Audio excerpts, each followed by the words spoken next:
وَإِنَّهُ لَا يَكِلُّ إِلَىٰ أَحَدٍ مِّنْ خَلْقِهِ بَلْ هُوَ وَلِيُّهُ وَحَافِظُهُ وَنَاصِرُهُ وَمُؤَيِّدُهُ وَمُظَفِّرُهُ وَمَظْهَرُ دِينِهِ عَلَىٰ مَنْ عَادَاهُ وَخَالَفَهُ وَنَأَوَاهُ بِمَشَارِقِ الْأَرْضِ وَمَغَارِبِهَا صلی اللہ علیہ وسلم تسلیما کثیرا الی یوم الدین۔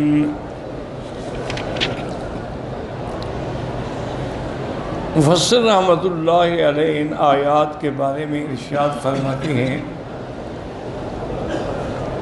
اصل میں یہ قصہ اس طرح تھا کہ بعض کفار مشرکین نے حضور صلی اللہ علیہ وسلم کو اپنے مقام سے، اپنی دعوت سے ہٹانے کے لیے کچھ تدبیریں کی۔ ایک تو ان کے جو بڑے بڑے صنادید تھے، بڑے بڑے رؤساء تھے، وہ حضور صلی اللہ علیہ وسلم کی خدمت میں حاضر،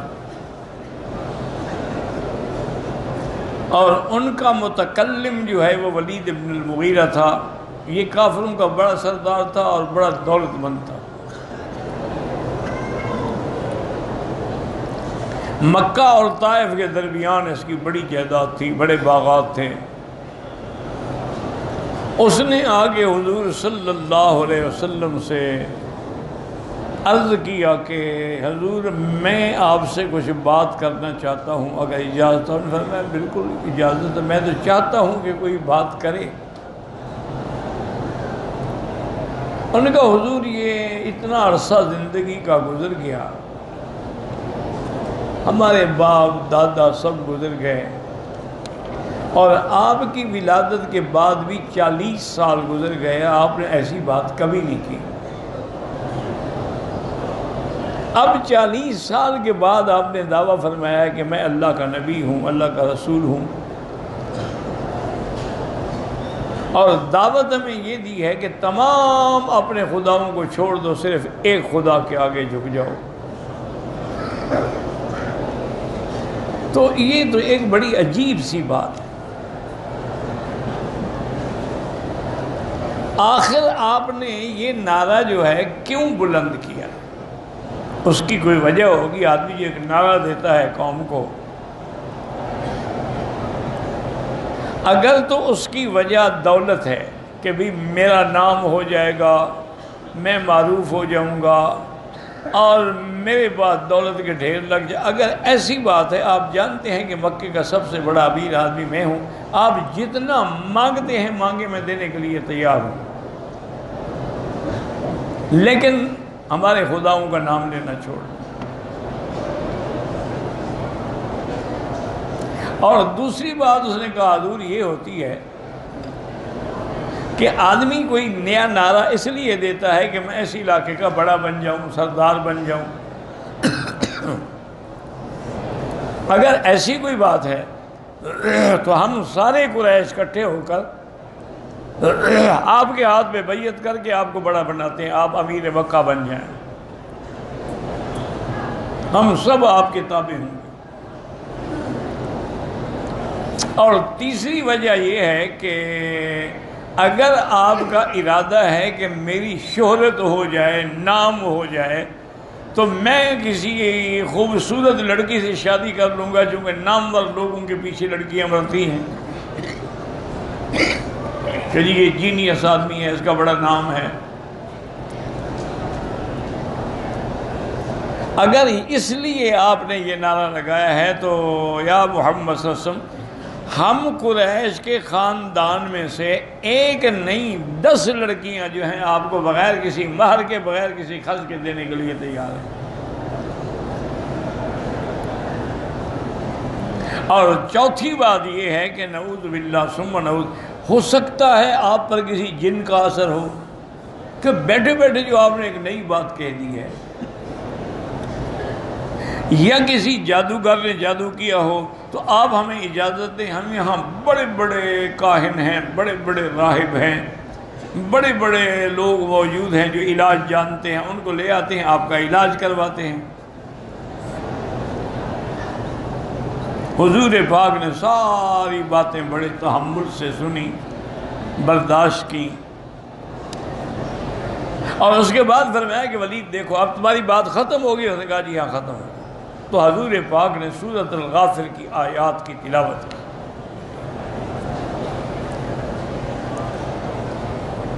جب آپ نے آیات پڑھی اور اس آیت پہ پہنچے کہ ان عذاب ربک لواقع، اللہ کا عذاب آئے گا، ہر حال میں آئے گا، تو ولید کانپنے لگ گیا اور کہا بس بس یا رسول اللہ، میں آگے برداشت نہیں کر سکتا۔ اور نے فرمایا تم مجھے دولت کی اور لالچ کی اور لڑکیوں کی باتیں کہتے ہو، اگر سورج میرے داہنے ہاتھ پہ رکھ دو اور چاند بائیں ہاتھ پہ رکھ دو، یعنی آسمان و زمین کی سلطنت کی چابیاں دے دو، میں ان کو ٹھوکر مار سکتا ہوں لیکن اللہ کی توحید کو نہیں چھوڑ سکتا۔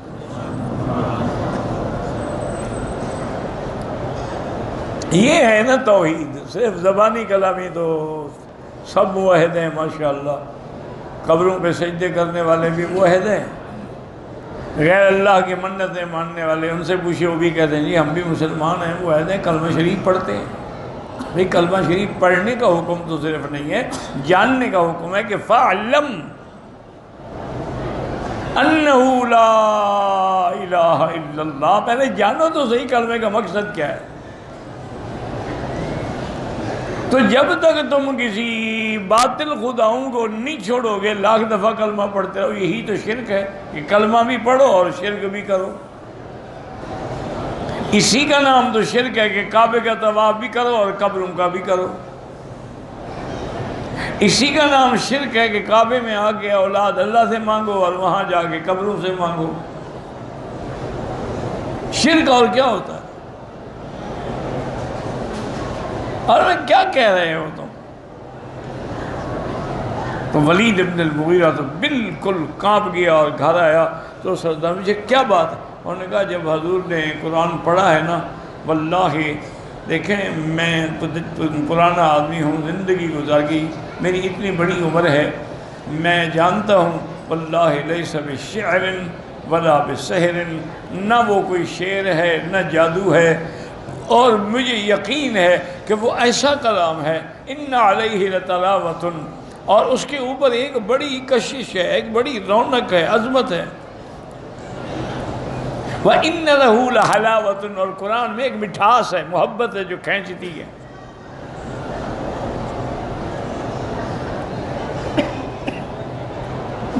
اور انہو یعلو ولا یعلا، یہ ایسا کلام مجھے لگتا ہے کہ یہ سب پہ اوپر آ جائے گا، کسی کے نیچے نہیں رہے گا۔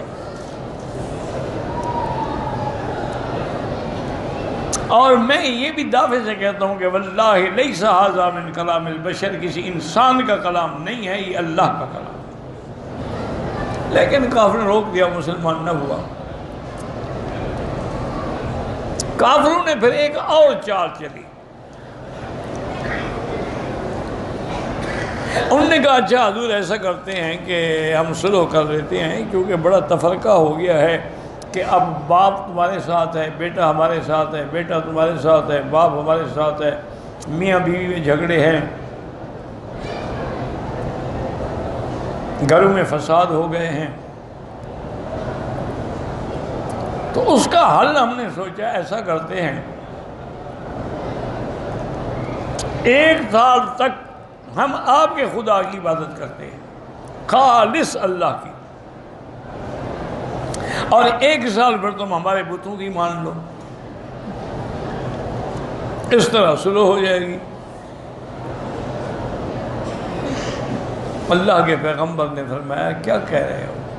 قُلْ يَا أَيُّهَا الْكَافِرُونَ لَا أَعْبُدُ مَا تَعْبُدُونَ، میں کیسے ان کی عبادت کر سکتا ہوں جن کی تم عبادت کرتے ہو، اور نہ تم میرے سچے خدا کی عبادت کرو گے۔ اب آپ کے ہمارے راستے نہیں مل سکتے، لکم دینکم ولی دین، تمہیں تمہارا طریقہ مبارک، ہمیں ہمارا طریقہ مبارک۔ ان آیات میں اللہ نے یہی بیان فرمایا کہ یہ چاہتے تھے کہ آپ کو اپنے راستے سے بچلا دیں، ہٹا دیں، پھسلا دیں، جو ہم نے آپ کی طرف وحی کی ہے آپ اس کو چھوڑ دیں، پھر یہ آپ کو اپنا دوست بنائیں گے۔ وَلَوْلَا أَن ثَبَّتْنَاكَ، اگر ہم آپ کے دل کو مضبوط نہ کرتے تو قریب تھا کہ شاید آپ بھی تھوڑا بہت مائل ہو جاتے۔ یہ اللہ فرض محال ہے، مائل تو نہیں ہوئے، اللہ سبیل الفرض والمحال، ورنہ اللہ کے نبی تو معصوم ہے۔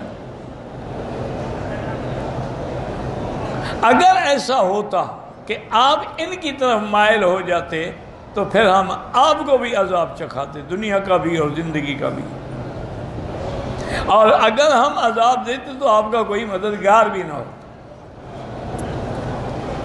اس میں تنبیہ ہوتی ہے حضور کی امت کے لیے، ورنہ اللہ کے نبی تو معصوم ہے۔ اس لیے اللہ نے خبر دی کہ ہم نے اپنے پیغمبر کی کیسے مدد کی، کیسے جمایا، کیسے محفوظ رکھا، کیسے آپ کو شر اشرار اور قید فجار سے ہم نے سلامتی دی، کیونکہ وہی متولی ہے ہر کام کا، اسی کی مدد ہے۔ انہوں نے آپ کو کسی اور کے لیے نہیں چھوڑا، بلکہ اللہ ہی ان کا ولی ہے، اللہ ہی حافظ ہے، اللہ ہی ناصر ہے، اللہ ہی مؤید ہے، اللہ اس کے دین کو اعلیٰ کرنے والا ہے۔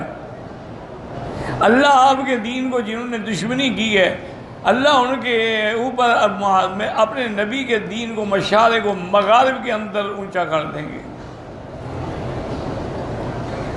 وَإِن كَادُوا لَيَسْتَفِزُّونَكَ مِنَ الْأَرْضِ لِيُخْرِجُوكَ مِنْهَا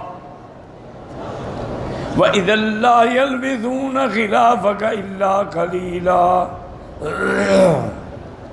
سُنَّتَ مَن قَدْ أَرْسَلْنَا قَبْلَكَ مِن رُّسُلِنَا وَلَا تَجِدُ لِسُنَّتِنَا تَحْوِيلًا۔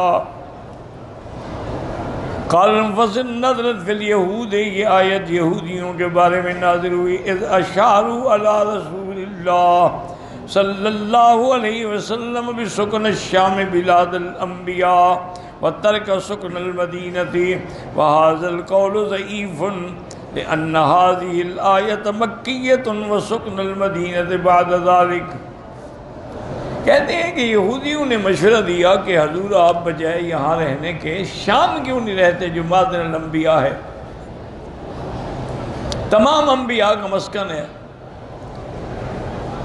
تو انہوں نے یہ مشورہ دیا اور انہوں نے کوشش کی کہ اس طریقے سے یعنی حضور مدینے سے چلے جائیں، لیکن یہ قول جو ہے نا بالکل ضعیف ہے، کمزور ہے۔ اس کی وجہ ہے کہ سورت اتری مکے میں، یہودی تو مکے میں تھے ہی نہیں، یہودی تو تھے مدینے میں، اور مدینے میں تو آپ بعد میں گئے ہیں، تو یہ قول جو ہے یہ تو بالکل ضعیف ہے۔ وَقِيلَ إِنَّهَا نَزَلَتْ بِتَبُوک، بعض کہتے ہیں کہ غزوہ تبوک کے موقع پر یہ آیات نازل ہوئیں۔ مفسر فرماتے ہیں اس میں بھی مجھے اعتراض ہے، یہ بات بھی صحیح نہیں ہے۔ روى البيهقي عن الحاكم عن الأصم عن أحمد بن عبد الجبار الأطاردي عن يونس بن بكير عن عبد الحميد بن بهرام عن شار بن حوشب عن عبد الرحمن بن غنم أن اليهود أتوا رسول الله صلى الله عليه وسلم يوما۔ اس روایت میں جو بیہقی نے روایت نقل فرمائی ہے آتا ہے کہ یہود حضور کی خدمت میں آئے، فقالوا یا ابا القاسم ان كنت صادقا انك نبی فالحق بالشام۔ انہوں نے کہا حضور آپ اگر فرماتے ہیں کہ میں اللہ کا نبی ہوں تو پھر آپ شام جائیں۔ فإن الشام ارض المحشر ارض الانبیاء، چونکہ شام جو ہے وہ انبیاء کی زمین ہے اور قیامت کی زمین بھی ہے، کہ حشر بھی وہی ہوگا۔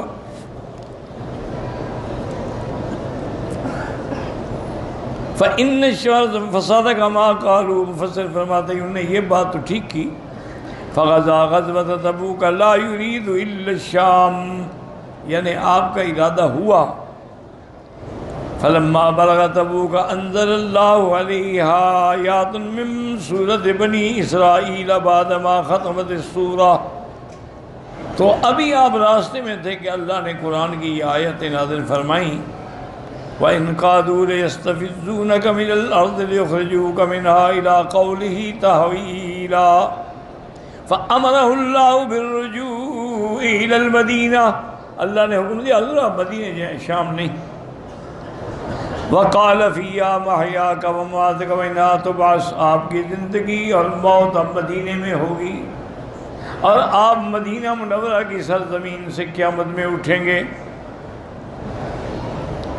وفي هذا الاسناد نظر بل اظهر ان هذا ليس بصحيح فان النبي صلى الله عليه وسلم لم يغز تبوك عن قول اليهود وانما غزاها امتثالا لقوله تعالى يا ايها الذين امنوا۔ فتح فرمایا یہ روایت بھی غلط ہے، اس پر بھی مجھے اعتراض ہے۔ حضور کو اگر تبوک گئے بھی ہیں، جہاد کیا تو اللہ کے لیے گئے، یہودیوں کو کہنے تھوڑے گئے ہیں آپ۔ اللہ نے حکم دیا تھا کہ قاتل الذین یلونکم من الکفار، میرے محبوب اب کافروں کے خلاف جہاد کریں۔ قاتل الذین لا یؤمنون باللہ ولا بالیوم الآخر، ان کے ساتھ جہاد کریں جن کا اللہ پر ایمان نہیں اور آخرت پر ایمان نہیں ہے۔ وَلَا يُحَرِّمُونَ مَا حَرَّمَ اللَّهُ وَرَسُولُهُ، اور نہ اس کو حرام سمجھتے ہیں جس کو اللہ نے حرام کیا ہے، اللہ کے رسول نے حرام کیا ہے۔ وَلَا يَدِينُونَ دِينَ الْحَقِّ مِنَ الَّذِينَ أُوتُوا الْكِتَابَ، اور وہ صحیح دین پہ بھی نہیں آتے۔ اب ایک ہی حل ہے کہ وہ اہل کتاب جو ہے تایؤت الجزیۃ عن ید وہم صاغرون، ہاں اگر وہ ذلیل ہو کر جزیہ دینا چاہیں تو پھر آپ ان کو قتل نہ کریں۔ وغزاها لیقتص وینتقم ممن قتل اہل موطا من نصابہ، حضور پاک نے یہ جہاد اس لیے کیا تھا کہ آپ کے صحابہ کو جنگ موطا میں ان نے دھوکے سے قتل کیا تھا۔ واللہ اعلم۔ وَلَوْ صَحَّ هَذَا لَحَمَلَ عَلَيْهِ الْحَدِيثُ الَّذِي رَوَاهُ الْوَلِيدُ ابن مسلم عن عقيل ابن معدان عن سليم ابن عامر عن نبي أمامة رضي الله عنه قال قال رسول الله صلى الله عليه وسلم أنزل القرآن في ثلاثة أمكنة۔ ایک روایت میں یہ بھی ہے کہ حضور نے فرمایا کہ اللہ نے قرآن اتارا 3 مقامات پہ، مکہ والمدینہ والشام، مکے میں، مدینے میں اور شام میں۔ قال الولید یعنی بیت المقدس، وتفسیر الشام بتبوک احسن مما قال الولید انہ بیت المقدس واللہ اعلم۔ بہرحال یہ سارے اقوال ہیں، ان میں کوئی صحیح بات نہیں ہے کیونکہ یہ صورت ہی مکے میں اتری ہے۔ وقیل نزلت فی کفار قریش لما ہموا باخراج رسول اللہ من بین اظہرہم، اصل میں یہ کفار قریش کے بارے میں نازل ہوئی ہے جنہوں نے ارادہ کیا تھا کہ حضور کو مکے سے نکال دیں۔ فَتَوَعَدَهُمُ اللَّهُ بِهَذِهِ الْآيَةِ، اس میں ان کے لیے تنبیہ آئی، وَأَنَّهُمْ لَوْ أَخْرَجُوهُ لَمَا لَبِثُوا بَعْدَهُ بِمَكَّةَ إِلَّا يَسِيرًا، اگر حضور کو مکے سے نکالیں گے تو وہ بھی پھر نہیں رہیں گے مگر تھوڑی مدت۔ وَكَذَلِكَ وَقَعَ، اسی طرح ہوا۔ فَإِنَّهُ لَمْ يَكُنْ بَعْدَ هِجْرَتِهِ مِنْ بَيْنِ أَظْهُرِهِمْ بَعْدَ مَا اشْتَدَّ أَذَاهُمْ لَهُ إِلَّا سَنَةً وَنِصْفَ۔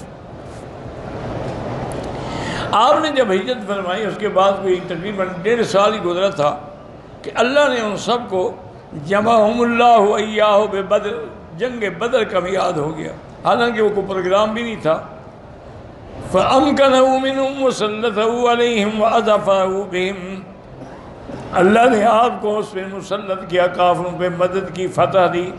فَقُتِلَ أَشْرَافُهُمْ وَصَبِيَّ ذَرَارِيُّهُمْ، ان کے بڑے بڑے سردار مارے گئے، ان کے نوجوان اور قید ہوئے۔